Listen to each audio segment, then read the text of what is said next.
चरवाहा विद्यालय खोलने के लिए था दिमाग में, अब मेडिकल कॉलेज नहीं खोल रहे थे? क्यों नहीं नर्सिंग कॉलेज खुला? क्यों बिहार की बेटियां नहीं जाती थी सरकारी अस्पताल में? क्यों? आखिर कौन कारण था? ये बताना पड़ेगा उनको ना। नीति आयोग ने जो रिपोर्ट जारी किया, उस रिपोर्ट पर हमारी असहमति यह रही कि आपने बिहार के भौगोलिक बनावट, जनसंख्या घनत्व, लंबे अरसे तक बिहार की अनदेखी जैसे विषय को आपने तय नहीं किया। और इसीलिए हमने कहा कि हमने तो काम करके दिखाया, महिला सशक्तिकरण में हमको कोई सिखाएगा? महागठबंधन में ठीक ठाक क्या रहेगा? अगर ठीक ठाक रहता तो ये हालत होता। नमस्कार, न्यूज़ फॉर नेशन देख रहे हैं। मैं हूं आपके साथ वंदना। अभी हमारे साथ है जेडीयू के एमएलसी नीरज कुमार और इनसे मेरा सवाल है कि सर, नीति आयोग ने जो रिपोर्ट जारी किया है, खासतौर से स्वास्थ्य विभाग को लेकर के कहा गया है कि पूरी तरह से फेल्योर है। सरकार दावे कर रही है कि सुधार हुआ है, लेकिन सुधार कहीं ज़मीनी हकीकत जो है वो कहीं नहीं दिखाई दे रहा।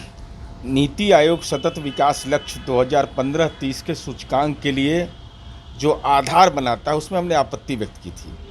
ये 2015 के बाद के विकास के आंकड़े व उपलब्धि के आधार पर राज्यों का दर्जा निर्धारित हो। अब स्वास्थ्य प्रक्षेत्र में चाहे आप नवजात शिशु दर देख लीजिए, टीकाकरण देख लीजिए, जीवन प्रत्याशा दर देखिए, प्रजनन दर देखिए, ये सारे मानक होते हैं। लेकिन महत्वपूर्ण विषय यह कि बिहार जैसे राज्य ने कौन सा गुनाह किया था कि बिहार के प्रथम मुख्यमंत्री डॉक्टर श्री कृष्ण सिंह के कार्यकाल के बाद एक भी मेडिकल कॉलेज नहीं खुला, एक नर्सिंग इंस्टीट्यूट नहीं था। तो माननीय नीतीश कुमार जी ने अपने कार्यकाल में किया।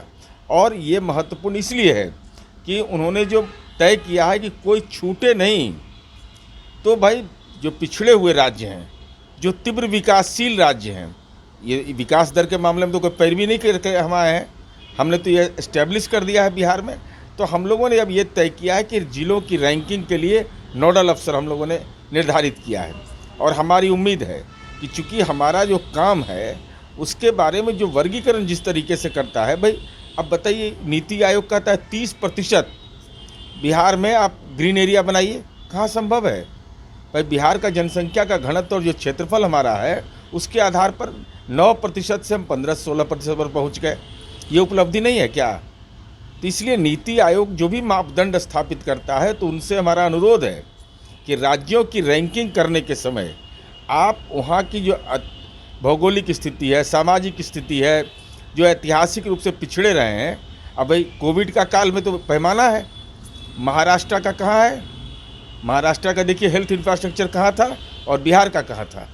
लेकिन कोविड में संक्रमण का दर हो या दूसरे मामले में, तो बिहार ने बेहतर उपलब्धि हासिल की है। तो इसलिए राज्यों की जनसंख्या, भौगोलिक क्षेत्र, सामाजिक क्षेत्र, इसके आधार पर और पिछड़े हुए जो राज्य हैं उनके लिए केंद्र विशेष वित्तीय सहायता दे। आपका भी कहना सही है, लेकिन सरकार आपकी है, तो आप ये किससे कह रहे हैं? हम कह रहे हैं केंद्र सरकार से।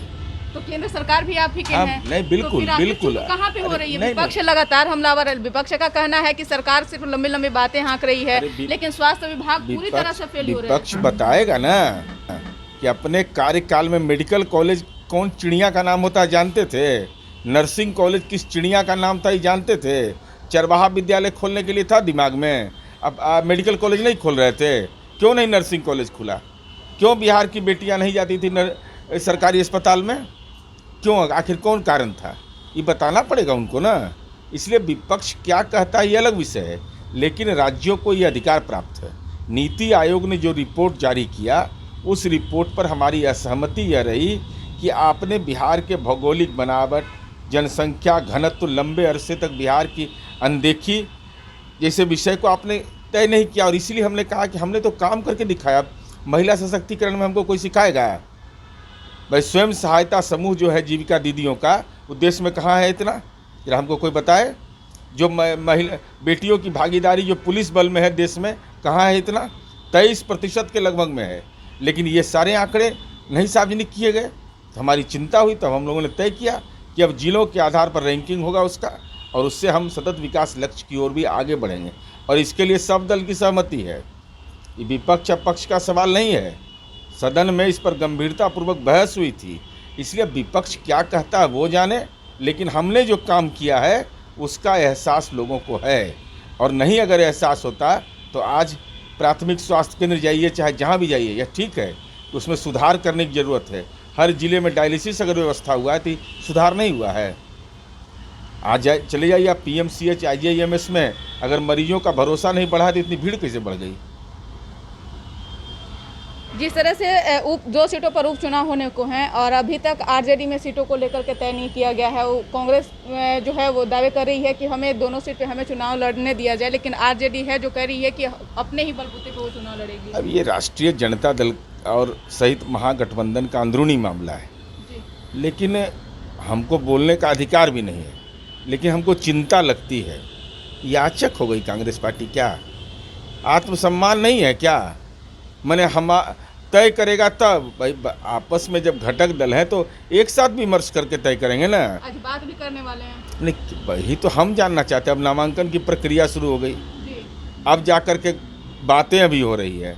अब पहले माहौल को बनाया गया कि नहीं हम ही लड़ेंगे, तो याचक के रूप में नहीं रहना चाहिए। और हम कांग्रेस पार्टी के जो भी उम्मीदवार हों या न हों उनका मामला है, लेकिन एक अनुरोध करेंगे कि भाई देखिए ज़मीन उमीन कोई मत दीजिएगा। ये सब करिएगा तो भाई लेन देन के आधार पर राजनीति में अगर तय करिएगा तो फिर पकड़े जाइएगा सब लोग। क्या लगता है कि अभी महागठबंधन में जो उपचुनाव होने वाले हैं वो लेकर के सब कुछ सही ठीक ठाक है? नहीं, अब महागठबंधन में ठीक ठाक क्या रहेगा? अगर ठीक ठाक रहता तो ये हालत होता। 22 सीटें 2005 जो विगत विधानसभा चुनाव हुआ, जो पार्टी लड़ी वही दावा करती ना, तो हम लड़ेंगे भी नहीं, दावा भी हम करेंगे। तो इसका मतलब कि आप याचक की भूमिका में लाना चाहते हैं। अब आत्मसम्मान स्वाभिमान किनका क्या है ये तो भविष्य में दिखाई पड़ेगा। बिल्कुल, तो आप सुन रहे थे क्या कुछ कह रहे थे जेडीयू के मुख्य प्रवक्ता नीरज कुमार। इस खबर में बस इतना ही। देखते रहिए न्यूज़ फॉर नेशन। नमस्कार।